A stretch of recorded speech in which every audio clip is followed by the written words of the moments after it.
Joining me now is the head of program, Regional Europe, International Institute for Democracy and Electoral Assistance, Sam van der Staak. He joins me from Stockholm, Sweden. He joins me virtually. Good to have you join us. Glad to be here.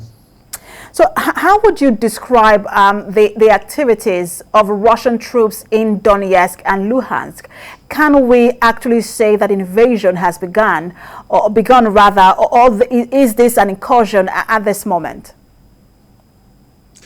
Well, what we're seeing currently is a situation where Russia is confirming the status quo because the two regions they have invaded were already out of the direct control of the authorities of Ukraine. But it is an important signal. It's a signal that President Putin has been wanting to upskill and increase its threat on Ukraine's integrity, but also its democracy. And that's what is currently under threat. Not just the territorial integrity, but also how will Ukraine's democracy, which is very vibrant and has been growing over the past years, be able to resist such that the citizens of Ukraine will also be willing to continue their fight against the foreign invasion. When you see the critical decisions being made by President Putin in the last 48 hours, recognizing Luhansk and Donetsk as independent regions and also sending troops to that region, does this tell you that Putin, do you think that Putin was ever interested in diplomacy, or he was basically trying to buy time? Well, this is what most Western observers are still hoping, that there's still a chance for diplomacy.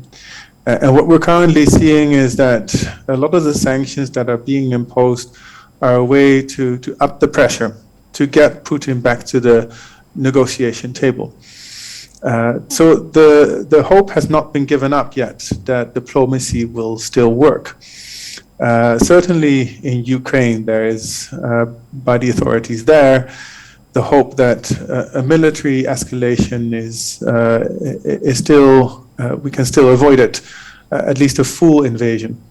So diplomacy is still on the table, but what Mr. Putin has in mind, very few people know at the moment. But is there any situation where Putin rolls back escalation? Do you see any situation that forces him or allows him in terms of diplomacy, pushes him to roll back escalation? Is there any situation like that?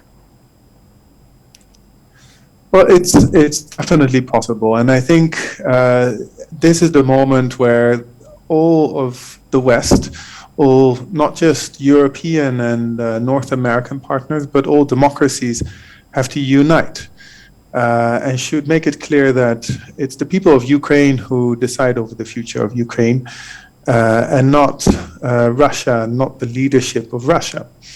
So there's a couple of instruments that they can use. Of course, we've seen the sanctions that the US, the EU, and also the UK have rolled out that are increasing the pressure. And some of those have been stronger than we anticipated, especially the German decision to temporarily halt the Nord Stream 2 gas pipeline has been a bit of a surprise, but a positive one.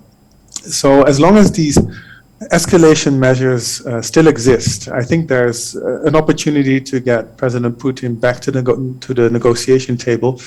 But it's really a matter of all sticking together and making sure that there's space to further escalate the counter pressure to the military provocations that have been happening.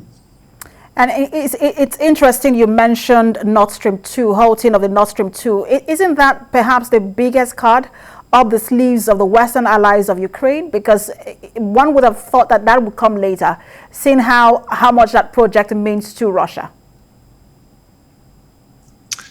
I think Germany has been keeping that card, that instrument, up its sleeve for a long time, right? The German chancellor has not been willing to use that threat for a long time, but clearly a red line has been crossed. So it seems that Germany has been wanting to make a clear sign that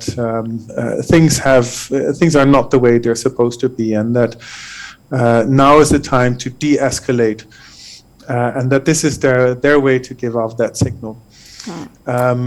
So there are further instruments, there are further sanctions that especially the EU has in mind to roll out if things further escalate from the side of Russia.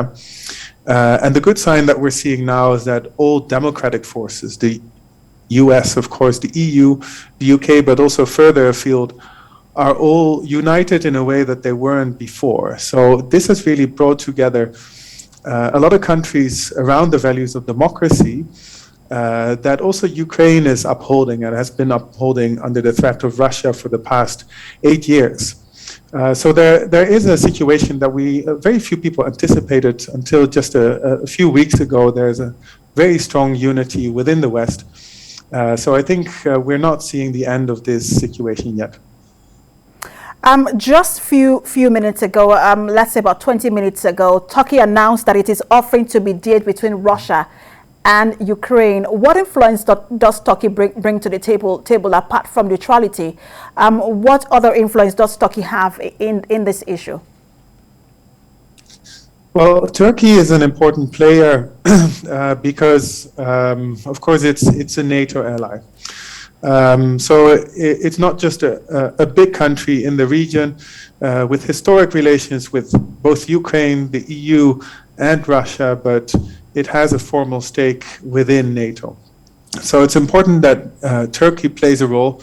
At the same time, it's clear that the big players around the table are currently the traditional Western partners, the democracies, the ones that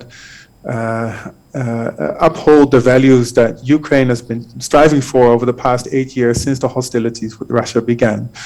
So a credible negotiator will always have to include the ones that have been negotiating for the past 8 years or so since the conflict with Russia broke out. That's Germany, France, the UK. And I think those will remain crucial if we want to find a solution to this conflict. But of course, the influence of Turkey is an important one, so it has to be included. So you are in Sweden. Are there fears in Sweden that this could escalate further in terms of the broader security architecture of Europe?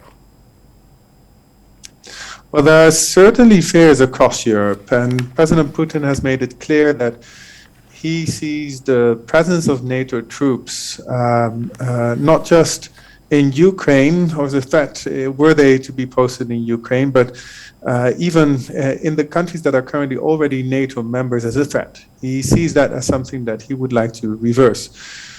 So multiple countries in Europe are considering this as not just a Ukrainian problem, but something that is affecting unity within the EU, their security, but also their democratic values. As we know, the European Union is not just an economic construct, but a democratic, a values construct. So the threat to just one of them is a threat to all of them.